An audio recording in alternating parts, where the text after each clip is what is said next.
Okay, Eli. So your teacher advised your parents to bring you here. Now I'm going to ask you a few questions, and I want you to rate them on the scale between never, rarely, sometimes, and always. Question 1. How often do you have trouble wrapping up the final details of a project once the challenging parts have been, hey!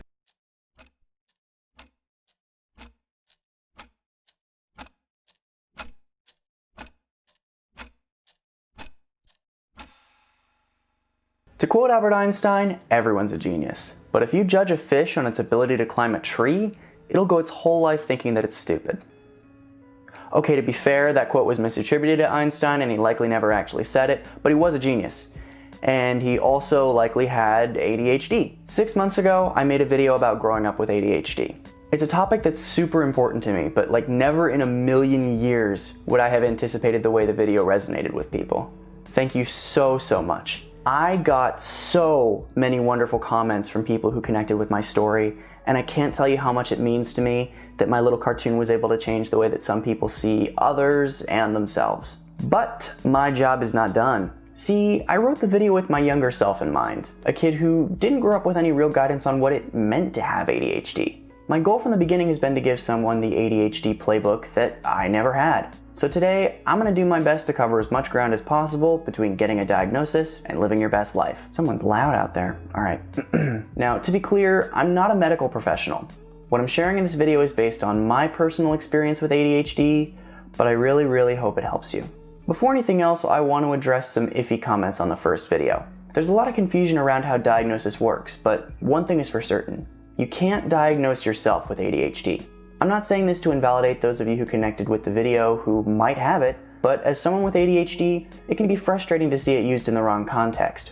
All too often I hear something like, oh, I'm so disorganized, I guess I'm ADHD. To put it into simpler context, think about our neurodiverse cousins on the autism and OCD spectrums. When people use autism or OCD or ADHD as an adjective, they're unintentionally delegitimizing people who might be suffering because of these mental differences, even if they don't mean anything harmful or derogatory by it. With that out of the way, you're probably wondering, if I can't do it myself, how do I get diagnosed? An ADHD diagnosis can be given by a clinical psychologist, a therapist, or in most cases by your primary care doctor. There's no single universal ADHD test, so two friends can receive the same diagnosis from two different tests. Going forward, we're going to assume you've been formally diagnosed with ADHD.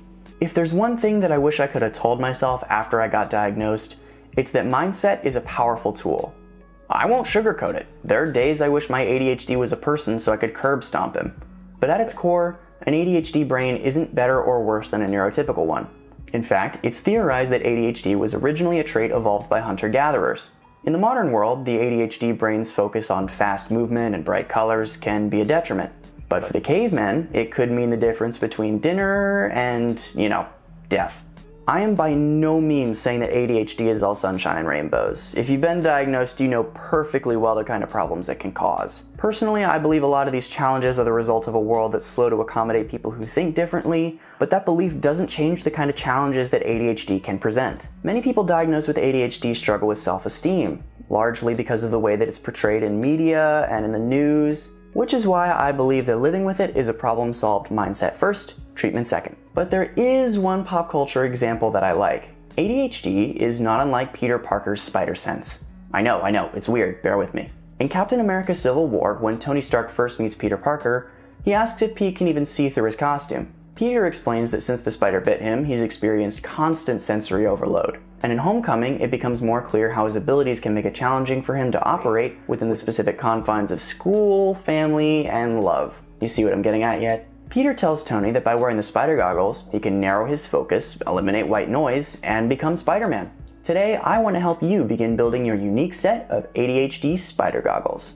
There are a ton of potential methods and treatments that your goggles might include. The one that you're probably most familiar with is medication. Even with ADHD, nobody's brain is exactly the same, and a pill that might work wonders for one person might make another really anxious. So in the interest of giving you the best information possible, I'm about to get really nerdy. Bear with me.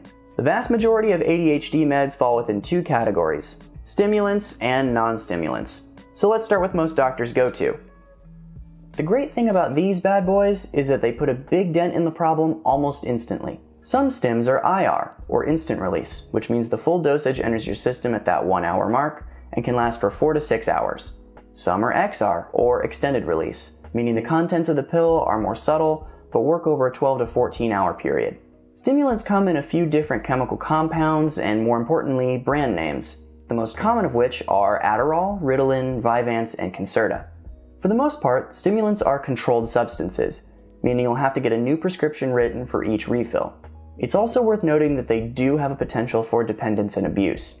Most stimulants are amphetamine-based, which means that they're used outside of the limitations of your prescription.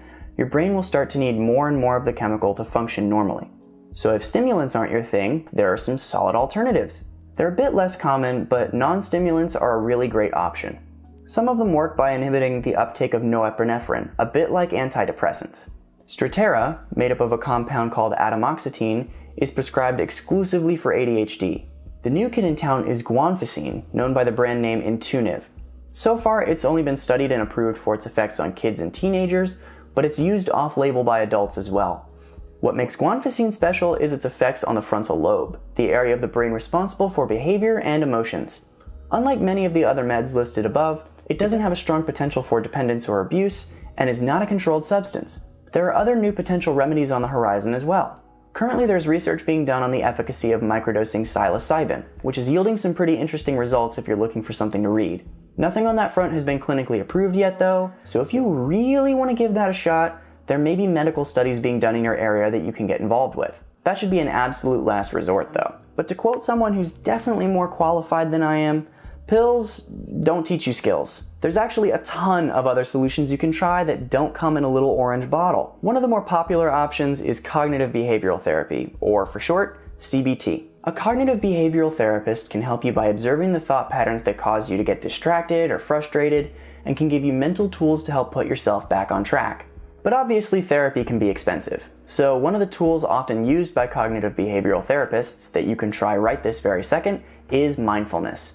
Speaking personally, my ADHD sometimes causes me to get frustrated with myself, especially when I'm not living up to my own expectations. Mindfulness teaches you to observe your thoughts and the way you think, noting things rather than reacting to them. In this way, you can learn when you're getting distracted and why you're frustrated without emotions dragging you down. It's worked wonders for me. Check out the free version of the Headspace app for a taste of what it can do for you. I think the lenses of any good set of ADHD spider goggles is a good routine. Anything that you do to improve your quality of living is something that's built around the patterns that you live through every day. Getting to bed and waking up on time can be a huge challenge for people with ADHD, especially if you're taking stimulants. Melatonin can help a ton if it's used right. I like to start the morning with meditation and exercise.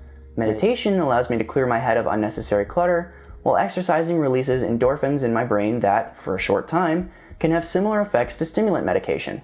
This also works as a stopgap when I do take stims in the morning, as that hour before they kick in can result in a whole day being derailed. In the first video, I said the best treatment for an ADHD brain is understanding how it works. Here's how I see it. Think of your brain as a toddler. It has insane amounts of potential, but it's also impulsive and unruly and lazy and just kind of the worst a lot of the time. So if an ADHD brain is a toddler, Twitter is a cookie jar. If your toddler brain is going to steal it and retweet for as long as he gets a dopamine hit for it, put the jar where the little stinker can't reach it. The kid will pout for a while, but by saving those cookies for when he's earned them, you're striking a healthy balance that'll stick for the rest of your life. Cookie jars come in lots of different shapes and sizes, but what they all have in common is dopamine. Remember, people with ADHD crave dopamine constantly, so the second our work stops rewarding us and making us feel good, we have a tendency to reach for that cookie jar. When I'm working, my phone is in jail. Don't feel bad, he deserves it. So you're short on dopamine, and you gotta get done something that's tedious or boring or maybe a violation of the Warsaw Pact. What do? That was rhetorical, come here. You make it a game. ADHD brains love a good challenge, okay? So keeping a timer next to your desk so you can race yourself to finish specific tasks can be a great way to speed up the workday. You're loud, aren't you? Get out of here. If you want to take it a step further, look into the Pomodoro method. It's kind of like high-intensity interval training, except instead of training your body, you're exercising your attention span. There are plenty of free apps for that as well if you want to give it a shot. Staying organized and remembering everything can create a lot of stress for an ADHD brain. Some people use planners, some people use bullet journals, but this area is mostly down to personal taste. I've linked a bunch of resources below that might help you get organized and better understand the way your brain works, including a book called Make Time, which I highly recommend. When I read it last summer, I designed a planner system for myself called the Burn Book. Yeah, like for Mean Girls. If you want to try it yourself, there's a PDF file of a Burn Book page linked in the description. Pause the video for a breakdown of how it works. Oh, we're almost done, baby. We're almost done. Before we wrap this up, I want to reiterate that I am not a medical professional. Talk to your doctor if you want more info on ADHD from somebody who's actually qualified to be giving it. Here are some people who know way more than I do. Please go check them out for more informative ADHD content. And remember, mindset is important. No matter what anyone says to you, you're not weak, you're not stupid, you're not lazy. You just think differently. You are a diamond stuck in the gears of a giant machine. You are a star-shaped peg in a square hole. You, dear viewer, are a problem child. And that's something to be proud of. Hey everyone. If you didn't see my Instagram story this week, immediately after this video's end card is over, we're going to be hosting a charity live stream on the main channel to support the ACLU and Black Lives Matter. If you can, please hop over to the live stream. We're going to have a good time. We'll chat. I'll draw some stuff. You can request a drawing and it'll donate a certain amount to one of these charities. Thanks.